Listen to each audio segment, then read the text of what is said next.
गोविंदाच्या अफेअरच्या चर्चांवर सुनीता आहुजांनी पुन्हा एकदा स्पष्ट प्रतिक्रिया दिली आहे.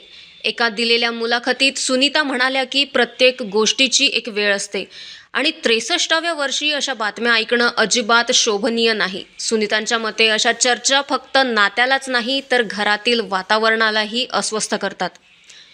त्यांनी सांगितलं की या गोष्टींचा परिणाम मुलांवरही होतो आणि त्यांनाही मानसिक त्रास सहन करावा लागतो.